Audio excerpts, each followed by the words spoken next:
What happened immediately after the accident?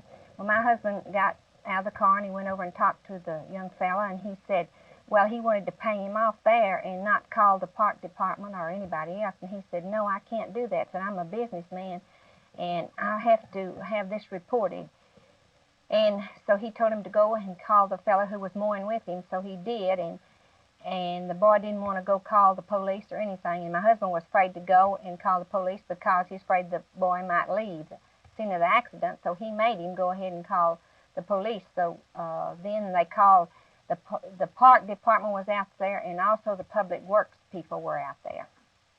And they told him to go ahead and go on home. And he didn't even get the name, he didn't get anything, because these men assured him that it was their fault and they would take care of it, and told him that in a couple of weeks, well, they would hear from him. Said that they'd have to take this back and file it, and it would have to go before the city council, and then we would be notified. Mm-hmm.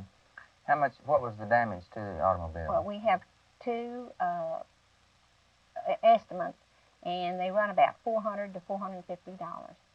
Has the car been fixed yet? No, it has not been fixed. Now, when were you notified that you had to have this claim filed within 30 days after the accident? Well, we were never notified that we had only 30 days.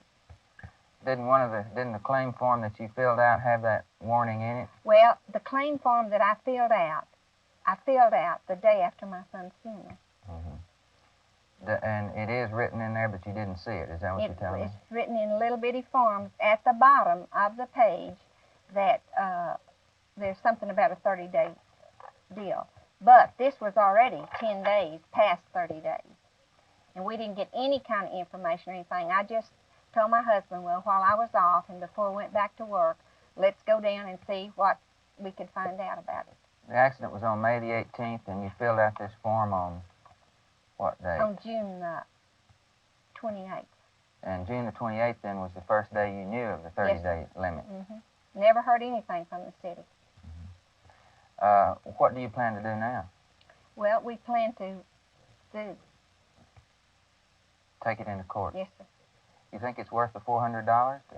Well, I've already spent $400, and if it costs me another $100 at least, I feel like that if I don't get my money, that the next person that gets in the same situation, maybe they'll know about the 30 days.